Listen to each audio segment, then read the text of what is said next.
साथियों नमस्कार। क्या आपने कभी नॉनवेज मिल्क के बारे में सुना? अगर नहीं सुना तो आज जान लीजिए कि ये नॉनवेज मिल्क क्या है और किस तरीके से ये हमारे भारतीय डेयरी फार्म के लिए एक खतरा बन चुका है, बर्बादी के कगार पे ला सकता है ये नॉनवेज मिल्क। एक्चुअली पिछले कुछ दिनों से ये नाम जो है वो बहुत ज्यादा चर्चा में है। वैसे कई लोग जानते हैं कि नॉनवेज मिल्क जो होता है वो क्या होता है। एक्चुअली विदेशों में कई डेयरी फार्म पर जो गायें हैं उनको जो चारा खिलाया जाता है, जो दाना मिश्रण दिया जाता है, उनके साथ में मुर्गी, सुअर, कुत्ते या कई जानवरों के मांस के टुकड़े, खून के टुकड़े, कुछ ऐसी चीजें एनिमल प्रोटीन के लिए मिला देते हैं जिससे कि दूध में भी बढ़ोतरी होती है और उनका स्वास्थ्य भी बहुत ही शानदार रहता है। लेकिन इसी बात को अगर भारतीय परिप्रेक्ष्य से देखें तो वो जो मांसाहारी चीजें गायों को खिलाई जाती है, भैंसों को खिलाई जाती है और उनसे उत्पन्न होने वाला दूध है, उसको हम नॉनवेज मिल्क की श्रेणी में लेते हैं। मेरे लिए तो ये वर्ड ही बहुत ही अटपटा है क्योंकि नॉनवेज पर पहली बार वीडियो बना रहा हूं। तो नॉनवेज जो मिल्क है वो वाकई बहुत ही बड़ा खतरा है। सबसे बड़ा खतरा है हमारी धार्मिक जो आस्थाएं हैं, जो दूध से बहुत ज्यादा जुड़ी हुई है।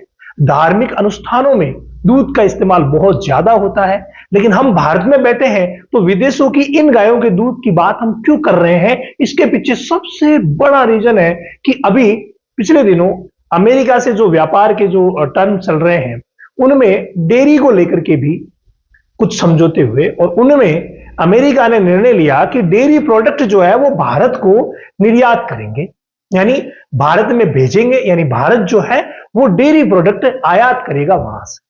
और अगर डेयरी प्रोडक्ट की बात आती है तो बात दूध की भी आएगी, क्योंकि डेयरी प्रोडक्ट तो दूध से ही बनेंगे। और दूध कौन सा? मांसाहारी दूध, नॉनवेज मिल्क। क्यों? क्योंकि उन गाय भैंसों को खिलाया क्या जा रहा है? मांस और ब्लड खिलाया जा रहा है, जिस वजह से जो एनिमल प्रोटीन खिलाया जा रहा है उनको, जिस वजह से अच्छा दूध ले लेते हैं वो। इसके अलावा आप सभी को पता है कि भारत की जो जनसंख्या लगभग 150 करोड़ हो गई है, अमेरिका की जनसंख्या भी 34-35 करोड़ ही है। जनसंख्या कम और दूध उत्पादन ज्यादा। अगर दूध उत्पादन की दृष्टि से देखें तो भारत में भी बहुत अच्छा उत्पादन होता है।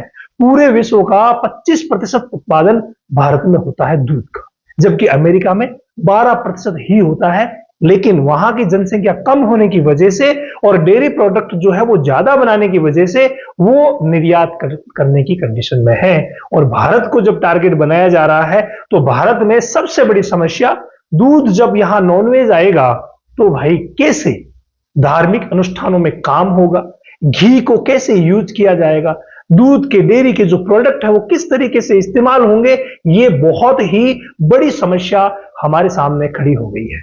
इसीलिए हमारे जो शीर्ष नेतृत्व है उन्होंने शायद इसको रोक दिया है, लेकिन अगर नहीं रुका तो डेयरी फार्म के लिए भी नुकसान हो सकता है। क्यों? क्योंकि ये जो चीजें आएगी ना, डेयरी प्रोडक्ट, ये सस्ते आएंगे और सस्ते आने की वजह से ये हमारे भारतीय डेयरी उद्योग को टक्कर दे सकते हैं।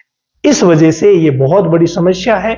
और ये जो नॉनवेज मिल्क है वो विदेशों में तो यूज होता ही था, अब भारत की बारी है तो बड़ा ही संकट अभी गहरा रहा है। हालांकि अभी कोई ऐसा फैसला नहीं हुआ है कि हमें इस दूध का इस्तेमाल करना ही पड़ेगा, ऐसा कुछ नहीं है। लेकिन फिर भी इसके बारे में जानना सभी को जरूरी है, अवेयर रहना जरूरी है।